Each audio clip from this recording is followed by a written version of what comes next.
بسم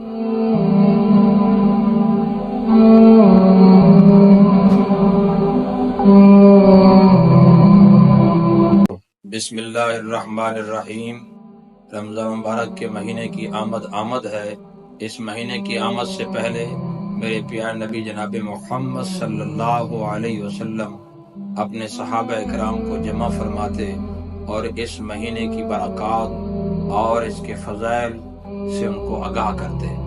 چنانچہ اس حوالے سے حضرت سلمان فارسی کی وہ حدیث جو رسول اللہ صلی اللہ علیہ وسلم کے خطبے کے حوالے سے مشہور و معروف ہے، حضرت سلمان فارسی رضی اللہ تعالیٰ عنہ فرماتے ہیں، خطبنا رسول اللہ صلی اللہ علیہ وسلم فی آخری یوم من شعبان، کہ آپ شعبان کے آخری دنوں کے اندر ہمیں خطبہ ارشاد فرماتے۔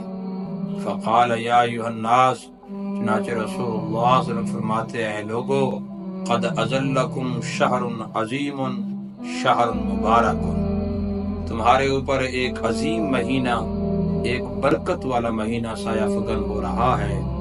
اس مہینے کی بہت بڑی فضیلت ہے۔ اس کو شہر عظیم فرمایا کہ یہ بڑا عظیم اور عظمت اور شان والا مہینہ ہے۔ اس کو شہر مبارکن فرمایا کہ یہ برکت والا مہینہ ہے۔ اور پھر آپ نے فرمایا فیہ لیلۃ خیر من الف شہر، اس مہینے میں ایک ایسی رات آتی ہے جو 1000 مہینوں سے بہتر ہے۔ اور آپ نے یہ بھی فرمایا کہ اس مہینے کے اندر جا اللہ صیامہ فریضۃ، کہ اس مہینے کے اندر اللہ نے روزوں کو فرض کر دیا ہے۔ اور پھر آپ نے مزید اس مہینے کی اور بھی فضیلتیں بیان فرمائی ہیں۔ آگے چل کر آپ نے فرمایا ہوا شہر الصبر، یہ مہینہ صبر کا مہینہ ہے، یہ صبر کی ٹریننگ کا مہینہ ہے۔ اور پھر صبر کے اجر کے بارے میں فرمایا ثوابہ الجنہ، صبر کا بدلہ جنت ہے۔ اور اسی مہینے کے بارے میں آپ نے فرمایا وشہر المواسات، یہ غمخواری، خیرخواہی، ہمدردی کا مہینہ ہے، کہ اس کے اندر ہم نے ہمدردی کرنی ہے، ایک دوسرے کے ساتھ خیرخواہی کرنی ہے، محبت سے پیش آنا ہے، ایک دوسرے کی دیکھ بھال کرنی ہے۔ تو یہ غمخواری کا مہینہ ہے۔ تو اس حدیث کے اندر، لمبی حدیث ہے، میں نے مختصر آپ کو بتایا ہے کہ آپ صلی اللہ علیہ وسلم نے اس مہینے کی بڑی فضیلت بیان فرمائی۔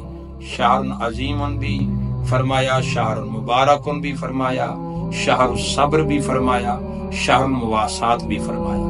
یہ اس مہینے کے نام ہیں، اور ان نام اس حوالے سے ہیں کہ یہ ہماری تربیت کا مہینہ ہے، کہ صبر کی ٹریننگ اسی سے ہمیں ملنی ہے، غمخواری، خیرخواہی، ہمدردی بھی اسی مہینے سے ہم نے سیکھنی ہے۔ یہ تربیت کا مہینہ ہے۔ ہم سب کو چاہیے کہ ہم اس مہینے کی صحیح معنی قدر کریں۔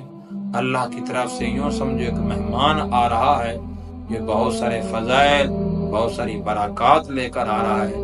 ہمیں ابھی سے اس کی تیاری کر لینی چاہیے، مستعد ہو جانا چاہیے کہ ہم نے زیادہ سے زیادہ اپنا وقت اللہ کے دین پر، اللہ کی کتاب کے ساتھ ہم نے وقت گزارنا ہے، اور اس مہینے کی برکات کو اور اس کے فضائل کو ہم نے حاصل کرنا ہے۔